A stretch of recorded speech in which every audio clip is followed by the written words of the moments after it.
N'ayez pas pitié d'un enfant de Dieu lorsqu'il traverse le désert, parce que c'est la fin de l'histoire qui compte.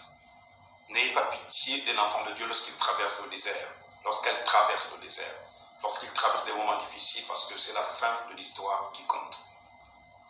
Je vais vous prendre le livre de Daniel.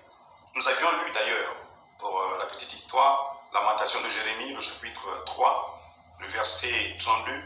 Il dit, mais lorsqu'il afflige, il a compassion selon sa grande miséricorde, car ce n'est pas volontiers qu'il humilie. L'affliction, c'est l'épreuve par laquelle nous traversons. Nous traversons une épreuve difficile. Nous commençons à nous poser des questions sur ceci et sur cela, et pourquoi ceci et pourquoi cela. Alors, je viens te dire ce soir, au nom du Seigneur Jésus-Christ, que tu dois apprendre à supporter l'épreuve, comme le dit les Saints Évangiles, que l'épreuve accomplisse parfaitement son but. Que l'épreuve accomplisse parfaitement son but. Je vais vous prendre des exemples, comme par exemple, pendant que nous avançons dans la deuxième vidéo, je venais de vous parler de Job. Si quelqu'un venait pour avoir pitié de Job, c'était inutile, parce que l'épreuve de Job était un défi qu'il y avait entre Dieu et le diable. Donc si toi tu venais pour avoir pitié de Job, mais c'était inutile, parce que Dieu avait pris Job comme un instrument de valeur, un instrument qui avait plus de valeur, plus de scrupules que le diable, qui avait renoncé à la gloire qu'il avait et à tout ce qu'il avait pour venir, mendier le pouvoir des hommes et saboter la vie des hommes. Dieu est en train de démontrer à Satan, en fait, en réalité, que toi, tu m'as régné, mais voici des gens qui ne vont jamais me régner, quelle que soit la misère, quelle que soit la galère. Donc ce n'était pas Job volontiers qui voulait rentrer dans l'épreuve. Et écoutez-moi encore, lorsque vous traversez des épreuves, ce n'est pas parce que vous avez péché. Si vous avez péché, le Saint-Esprit vous dira ce que vous avez fait. Et lorsque vous voyez une épreuve perdurer, insister, ne vous dites pas que forcément vous avez commis le mal quelque part. Ne vous dites pas que forcément il y a peut-être quelque chose qui vous empêche d'entrer en possession de ce qui vous a été réservé, ou il y a quelque chose qui a fait que vous perdez les privilèges que vous avez comme Job. Job avait autant de richesses, autant d'enfants, autant de maisons, autant de biens. La Bible dit que c'était l'homme le plus riche de l'Orient, au point où même le diable l'enviait. Savez-vous que le diable envie les enfants de Dieu? Lucifer, Satan, il envie les véritables enfants de Dieu. Il sait qui sont les vrais serviteurs de Dieu. Je ne parle pas de la pacotille de n'importe quoi, des prophètes et des pasteurs qui sont rentrés dans le ministère pour dépouiller le peuple de Dieu. Je parle des véritables enfants de Dieu, intègres, des vrais serviteurs de Dieu. Le diable les envie. Et j'aimerais encore dire ceci. Un chrétien peut être riche comme Job. Un chrétien peut être riche, mais si vous lisez l'histoire de Job, la richesse de Job, c'était pour les pauvres, c'était pour les misérables, c'était pour les orphelins, c'était pour les orphelines, c'était pour les pauvres. Mais je me demande, la richesse que les enfants de Dieu ont aujourd'hui, les pasteurs soi-disant, pasteurs, prophètes, apôtres, et j'en passe, et évangélistes. Votre richesse, c'est pourquoi? C'est pour des grandes voitures, des Lamborghini, des avions, des jets privés. Mais je vous en prie, les apôtres n'avaient pas besoin d'avions, mais regardez l'évangile qu'ils ont transmis. Regardez comment ils ont fait le tour du monde, sans avion, sans rien. Nous dépouillons la population, nous dépouillons le peuple de Dieu, nous appauvrissons les gens. Et nous venons leur dire que c'est Dieu qui nous a envoyés. Et le peuple de Dieu devient pauvre et malheureux, moribond. Au point où même au pays, vous voyez, c'est tout un palabre, c'est tout un problème. Et nous nous disons serviteurs de Dieu. Honte à ces faux soins, à ces faux serviteurs de Dieu, déguisés en serviteurs de Dieu, mais ce sont des loups, ce sont des enfants du diable, des fils de l'enfer, des vermis de l'enfer. Mais béni soit le nom de l'Éternel. Il y a des hommes de Dieu intègres, des personnes qui continueront à enseigner les bonnes valeurs, à inculquer les bonnes valeurs aux gens et à leur dire que Dieu est encore Dieu et qu'il existe, il est le même hier, aujourd'hui, éternellement. C'est pourquoi je crois de tout mon cœur que la vidéo que je suis en train de faire aujourd'hui, c'est pour relever la foi de quelqu'un. C'est pour te dire, mon frère, ma soeur, relève ta tête. N'arrête pas de prier. Nous avions lu dimanche au culte, lorsque nous parlions de c'est la fin de l'histoire qui compte. Je veux juste vous prendre des exemples comme ça. L'histoire de Joseph, d'abord, je reviens. Quand ses frères l'ont vendu et qu'il est passé en Égypte et qu'il a travaillé d'abord pour Potiphar et après il a été traité de violeur et qu'il est parti en prison. Si tu venais voir Joseph en prison, tu aurais eu pitié de lui. Mais je t'en prie, c'était le destin et le dessein tracé par Dieu. Le dessein et le destin de Dieu ne passent pas forcément par une route droite. Le destin et le dessein de Dieu ne passent pas forcément par une route droite. Elle peut passer par des chemins tortueux et difficiles. Elle peut te faire passer par des moments sombres et lugubres. Elle peut te faire passer par le tunnel, par la fosse. Joseph est passé par la fosse. Après, il est passé par le tunnel de la prison. Il est parti derrière les barreaux. Mais je vous ai dit quoi? C'est la fin de l'histoire qui compte. Toi qui avais pitié de Joseph, mais je t'en prie, tu ne pouvais même pas manger un grain de blé si Joseph ne te le vendait pas. Celui que tu avais pitié hier, mais celui qui est à la tête du pays d'Égypte. Donc faites très attention lorsque vous avez pitié des gens parce qu'ils traversent des moments difficiles. Vous commencez à les traiter des bandits. Non, ce sont des escrocs, ce sont des bandits. Ah non, attention. Il y a des personnes intègres, mais que Dieu éprouve sur la terre pour leur faire passer par des moments où il veut leur donner ce qu'il y a de meilleur. Donc mon frère, ma soeur, apprends à supporter celui qui passe des moments difficiles. Et moi, j'apprendrai à te supporter. J'apprendrai aussi à prier pour toi. Lorsque tu traverses des moments difficiles, je saurai quel genre de prière il faut émettre jusqu'à Dieu pour qu'il t'aide à supporter l'épreuve jusqu'au moment du déclin où l'épreuve va basculer de la négativité à la positivité, c'est-à-dire du malheur au bonheur. Regardez tous les malheurs de Joseph. Rejeté par ses frères, haï par ses frères, méprisé par ses frères, traité de rêveur, traité de songueur, traité de tous les noms. Mais à la fin, one day, un jour en Égypte, ses frères se sont prosternés. Un jour, quand son père est mort, Jacob, ils ont dit à Joseph, là où Jacob est mort, tu vas nous maltraiter. Un véritable enfant de Dieu, même si ses frères l'ont fait souffrir, le calvaire, il ne leur rendra jamais le mal pour le mal. C'est pourquoi je viens te dire, mon frère, ma soeur, ne garde pas rancune à celui qui t'a méprisé. Ne garde pas rancune à celui qui t'a haï. Ne garde pas rancune à celui qui t'a dit du mal. Ne garde pas rancune à celui qui t'a fait souffrir des moments difficiles. Non, apprends à aimer. Joseph a dit à ses frères, je ne le ferai pas. Je suis votre frère Joseph. Je suis votre frère. Vous voyez, les moments malheureux et tristes. L'autre fois, alors que ses frères riaient à Canaan, ses frères se réjouissaient. Ils pensaient qu'ils s'étaient débarrassés de ce faux de ce faux oint pour eux. Parce que Joseph, tous les rêves qu'il faisait, c'était le oint de l'Éternel. Mais même si les gens refusaient cela, le destin de Dieu et le dessein de Dieu finira toujours par s'accomplir aussi longtemps que l'Éternel est celui qui parle à son oint et à son serviteur, à sa servante, à sa fille et à son fils. Donc, ne perdez jamais les visions que Dieu vous donne. Ce n'est pas parce que vous traversez la prison, ce n'est pas parce que vous êtes rejeté par vos familles, vos frères, vos soeurs, vos pères, vos mères, ce n'est pas parce que vous êtes rejeté même par vos bailleurs, que vous êtes chassé des maisons, que vous pensez que Dieu vous a abandonné. Dieu n'abandonne jamais ses enfants. Je viens te dire, n'arrête pas de prier, n'arrête pas d'espérer, n'arrête pas d'espérer. Il est dit 14 fois dans les psaumes, espère en l'Éternel. Ceux qui espèrent en l'Éternel renouvellent leur force. Ceux qui espèrent en l'Éternel, espérez en l'Éternel et vous verrez. Confiez-vous en l'Éternel et vous verrez. Il ne déçoit jamais. Si Satan vient te dire que Dieu t'a abandonné, il t'a oublié, c'est une voix qui vient de l'enfer, c'est le diable. Chasse-lui maintenant, à ce même instant, dans le nom de Jésus. Alors fortifie-toi mon frère, fortifie-toi ma soeur, prends courage mon frère, prends courage ma soeur. Que les gens ne viennent pas avec un air de pitié venir auprès de toi et te dire, oh vraiment, tu passes des moments difficiles. Non, moi je veux un frère qui vient me dire, frère, prends courage. Tu passes des moments difficiles, mais Dieu prendra soin de toi. Même si tu traverses la vallée de l'ombre de la mort, Dieu prendra soin de toi. Ne venez pas vers des frères. Au temps de Paul devait être enchaîné. Une prophétie avait dit que celui qui portera cette ceinture, il passera par un moment de calvaire. Et les frères sont venus dire à Paul, non Paul, vraiment, il ne faut pas faire ça, ne porte pas la ceinture. Mais Paul les a blâmés. Paul dit, mais arrêtez-moi votre simulacre, arrêtez-moi votre cirque. Si Dieu m'a préparé cette épreuve, je veux la traverser avec la bravoure et la justice de Jésus-Christ. Et Paul l'a traversée.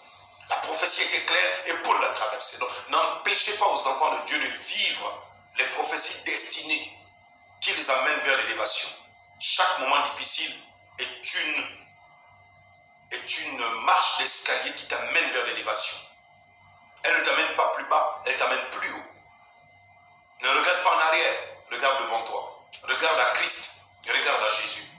C'est lui seul qui peut te conduire sur le bon chemin. Alors ne regarde pas à ton frère à gauche, ne regarde pas à droite. On a dit à Josué, ne t'en détourne ni à gauche ni à droite. En d'autres termes, n'écoute pas ceux qui viennent à ton oreille gauche, à ton oreille droite. Ne les écoute pas. Confie-toi au message de Moïse. Et nous, le message de Moïse d'aujourd'hui, c'est le message que Dieu nous a prêché par le prophète William Marion Branham. C'est notre Moïse. C'est notre Moïse qui nous a sorti des organisations et qui nous a appris à suivre Jésus-Christ, la vérité. Et non pas une église, non pas une organisation. À suivre Jésus-Christ. Lui seul est l'unique véritable. Donc, quand Dieu afflige, ou lorsqu'il affligit ses enfants, la Bible dit que ce n'est pas volontiers. Dieu ne le fait pas pour nous voir souffrir. C'est ce qu'il dit dans la Lamentation de Jérémie, verset 33. Car ce n'est pas volontiers qu'il humilie les enfants des hommes. Ce n'est pas volontiers. Ma soeur, les moments que tu traverses là, Dieu ne fait pas ça pour te voir souffrir. Dieu ne prend jamais plaisir à voir souffrir ses enfants. Ça n'existe pas, ma soeur. Mais Dieu prend plaisir à éprouver ses enfants pour leur donner ce qu'il y a de meilleur. Tu as vu Joseph? Dieu l'a éprouvé, n'est-ce pas? Il a été humilié, il a été affligé. Mais après, la fin de l'histoire, c'est quoi? Mais Joseph est allé à la droite de Pharaon, celui qui vendait le blé. Qui pouvait avoir du blé en Égypte si ce n'était pas par Joseph? Même ses frères, ces mêmes frères qui ne voulaient pas de lui, mais ils ont fini par manger le blé de Joseph. Qui avait la sagesse et l'intelligence de faire la récolte? C'est Joseph. Quand vous regardez l'histoire de Naomi et d'Esther, de Naomi et de Ruth, allez-y lire l'histoire. Mais tout le monde pouvait avoir pitié de Naomi quand elle a perdu son mari Elimelech, quand elle a encore perdu ses deux enfants, Kiljon et Machlon. Elle a dit à deux de ses belles-filles, retournez, moi je retourne dans mon pays. Orpa a dit, ok, d'accord, moi je retourne, moi je veux encore adorer mes dieux. Mais Ruth a dit, où tu mourras, c'est là où je mourrai. Où tu seras enterré, c'est là où je serai enterré. Ton Dieu sera mon Dieu. Alléluia. Elle était déterminée. Soyez déterminée, ma soeur. Ne regardez pas aux épreuves, soyez déterminés. Si vous avez entendu parler du Dieu des Juifs, j'ai dit ceci. Dimanche, j'ai dit ceci par inspiration. Je crois qu'elle venait du Seigneur Jésus-Christ. Du Dieu de Ruth et de Naomi, qui a existé en cette époque-là. C'est lui qui m'a inspiré ça. Qu'est-ce qui a fait que Ruth parle de la sorte? C'est parce que, soit Kiljon, je ne sais pas lequel était son mari, Kiljon ou Machlon, lui parlait sans cesse du Dieu des Hébreux, du Dieu des Juifs. Comment en sortant de l'Égypte, il a ouvert la mer, de comment il a fendu le Jourdain, de comment il a fait écoler les murs de Jéricho, de comment il a multiplié le pain, de comment il a fendu le rocher dans le désert. Donc Ruth savait que le Dieu des Hébreux est un Dieu qui n'abandonne jamais ses enfants dans le désert. Dieu n'abandonne jamais ses enfants dans le désert, c'est-à-dire dans l'épreuve. Jamais. Donc Ruth était convaincue que le Dieu de sa belle-mère et de son défunt mari était encore vivant, puisqu'il est l'Éternel. Elle était déterminée. Soyez déterminés. William Branham a prêché la puissance de la décision. Il dit que c'est dans la décision que Ruth avait prise qu'il y avait une puissance. C'est pourquoi quand elle est allée dans le pays d'Israël, elle a épousé, la Bible dit qu'elle épousa l'homme le plus puissant et le plus riche. Ce sont les termes bibliques. Boaz, c'était un homme puissant, c'était un homme riche, il avait deux qualités. Il était puissant, il était riche. Mais imagine-toi que tu te moquais de Naomi et de Ruth sur leur chemin. Oh pauvre Naomi, tu as perdu ton mari et tes deux enfants. Oh sœur Naomi, vraiment, oh le Seigneur, oh Dieu, pourquoi? Oh Dieu, sœur Naomi, oh Dieu. Arrêtez de vous plaindre sur la situation des gens. Plaignez-vous sur vous-même. Plaignez-vous sur vous-même. Arrêtez de vous morfondre sur la situation que les gens traversent. Vous serez surpris, je vous dis la vérité. Si ces personnes que vous connaissez là servent le vrai Dieu, le Dieu des Hébreux, le Dieu des Juifs, vous serez surpris. La situation va changer chaque. Je vous le dis sincèrement au nom de Jésus. Arrivé après, qu'est-ce qui s'est passé avec Naomi? En réalité, Boaz aurait dû épouser Naomi, qui était la femme de son frère, selon la loi juive. Mais Dieu, dans sa grâce souveraine, il a permis que Boaz épouse Ruth au lieu d'épouser Naomi, une païenne. Ce qui symboliserait Jésus qui viendrait prendre une femme païenne, une idolâtre, des idolâtres comme nous, des infâmes, des rejetés, des incirconcis, des poubelles de l'enfer. C'est ce que nous étions. Nous adorions le diable et toutes les divinités que nos ancêtres nous ont enseignées, en nous faisant croire que c'était des dieux. Ce ne sont pas des dieux que nos ancêtres ont adorés, ce sont des démons. Dans la magie, la sorcellerie, le vaudou, la franc-maçonnerie, toutes ces choses-là, ce sont des démons. Je le dis, je pèse mes mots, je suis Mabiala, je vis au Gabon, mon numéro 077 98 99 52. Je suis au Gabon, je pèse mes mots. Je lèverai ce défi à quiconque veut me dire que c'est faux. Le Bouti, le Ndjobi, le Bilomba, le Misoko, tout ce qu'on prend comme religion au Gabon, ce sont des démons qui sont cachés derrière cela. Ce sont des démons. Bien, je ne suis pas là pour vous aujourd'hui. Donc, lorsque nous passons par l'affliction, lorsque nous traversons des moments difficiles, ça ne veut pas dire que c'est la fin de l'histoire. Mais c'est dans l'histoire. Les épreuves sont dans l'histoire. Tu as compris? Ma soeur, mon frère, tu as compris? Les épreuves sont dans l'histoire. Dans ton histoire, les épreuves là sont incluses à l'intérieur. Dans l'histoire de Joseph, c'était inclus. Dieu n'a pas révélé à Joseph dans les rêves qu'il partirait en prison en Égypte. Dieu ne peut pas lui dire ça, sinon il aurait dit à Dieu, non, c'est trop compliqué. Vous voyez? Dieu ne pouvait pas se dire à Naomi que lorsque tu t'en vas à Moab, mais ton mari mourra, tes deux enfants mourront. Mais tu iras à Moab pour aller chercher une certaine Ruth. Parce que le but de Dieu, croyez-moi, William Branham dit Dieu a un but et un programme. Dieu a un but et un programme. Donc le but de Dieu, c'était d'aller chercher Ruth la Moabite. Mais comment faire pour aller chercher une femme païenne pour qu'elle devienne la femme de l'homme le plus puissant en Israël à cette époque? Au temps de la moisson d'orge, il fallait bien qu'il y ait un certain Elimelech. Elimelech, qui signifie mon Dieu roi, mon Dieu est roi. Mais en réalité, Elimelech symbolisait déjà Jésus qui serait Dieu roi. Parce que Israël n'a jamais eu un roi qui était Dieu. Donc Elimelech, Eli, qui veut dire mon Dieu, Melech, qui signifie mon roi, signifiait déjà qu'il y aurait un Messie qui viendra et qui sera Dieu roi. Il sera le Elimelech. C'est pourquoi moi je peux dire païen de la classe de Ruth à cause de l'idolâtrie dans laquelle nous étions plongés. Dieu, Jésus viendra mourir pour les Moabites gabonais, les Moabites congolais, les Moabites camerounais, les Moabites américains, les Moabites anglais. Ceux qui étaient autrefois dans l'ombre de la mort et qui adoraient des idoles ont trouvé grâce aux yeux de Dieu. Ils ont trouvé grâce pourquoi? Parce que Christ a été crucifié à la croix.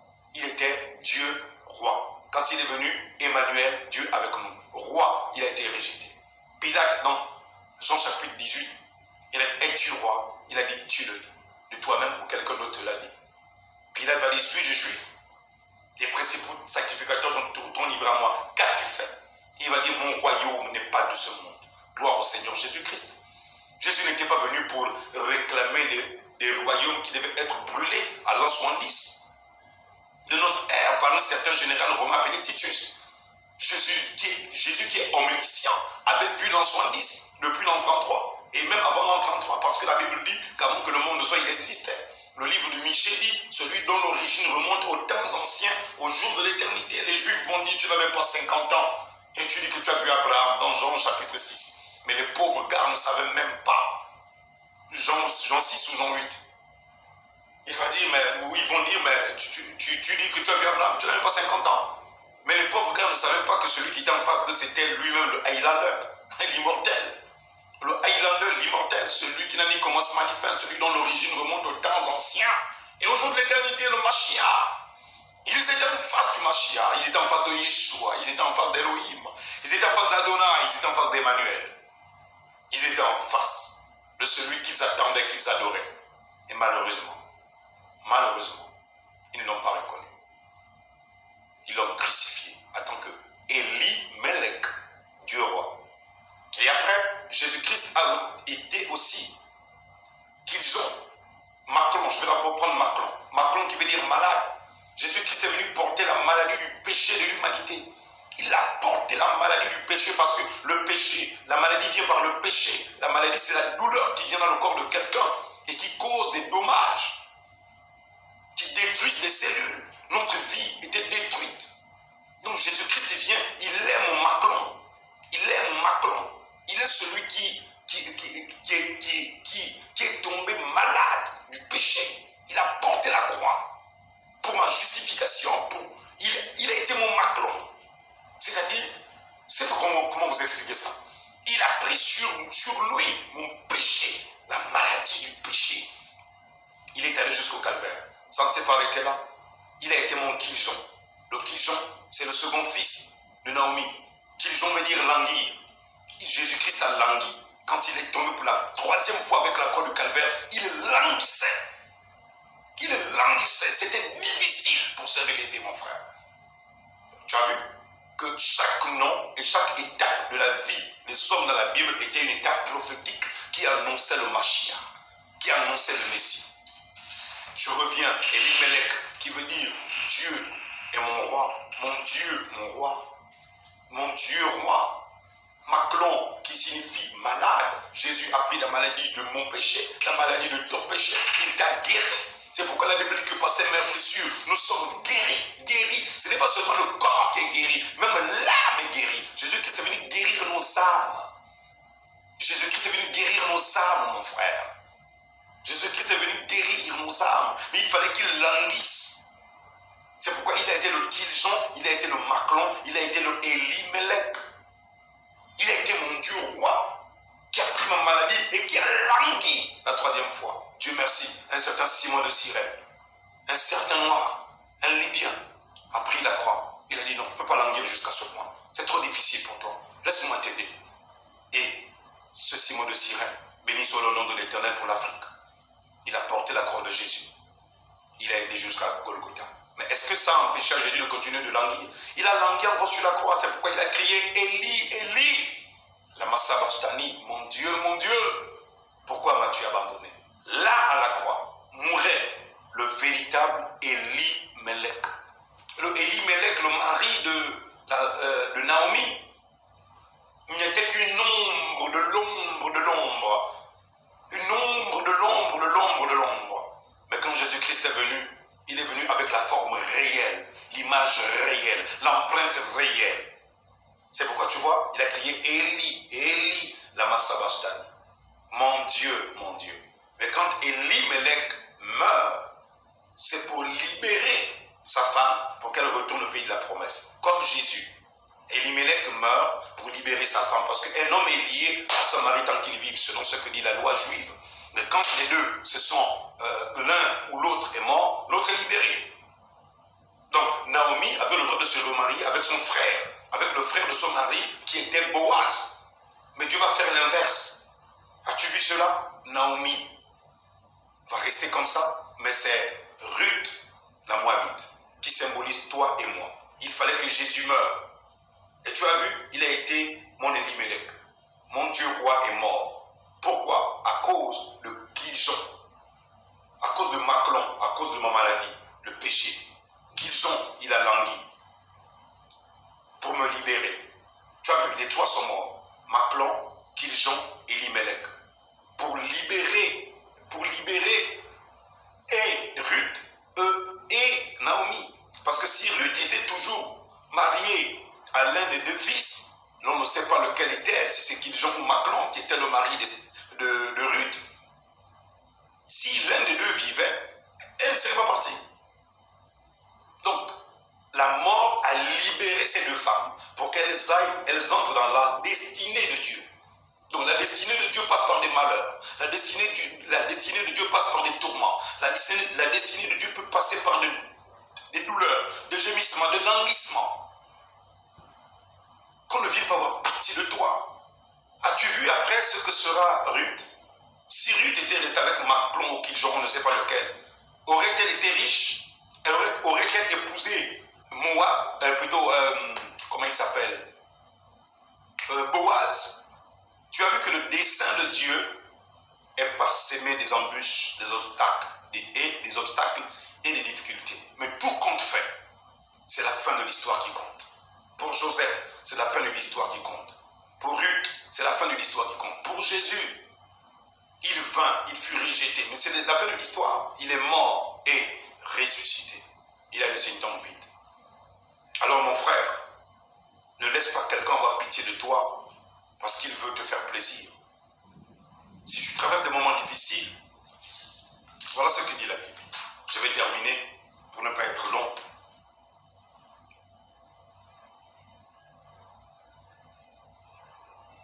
Je vais terminer pour ne pas être long. Voilà le message que Dieu m'a demandé de vous envoyer aujourd'hui. Et je vous en prie, j'espère que vous allez le partager avec vos frères et avec vos sœurs. Partagez-le. C'est dans le livre de Daniel.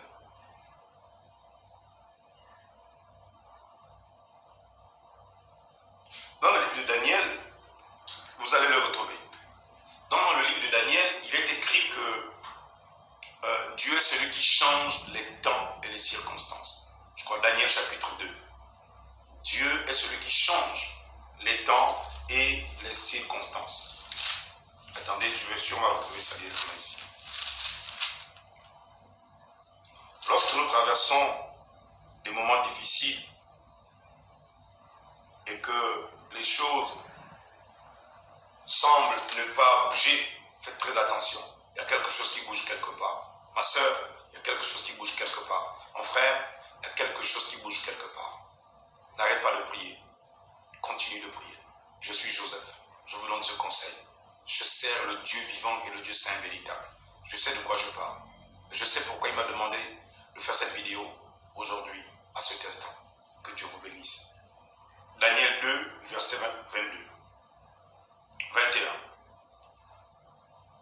Il dit, c'est lui qui change les temps et les circonstances, qui renverse et qui établit les rois, qui donne la sagesse aux sages et la science à ceux qui ont de l'intelligence.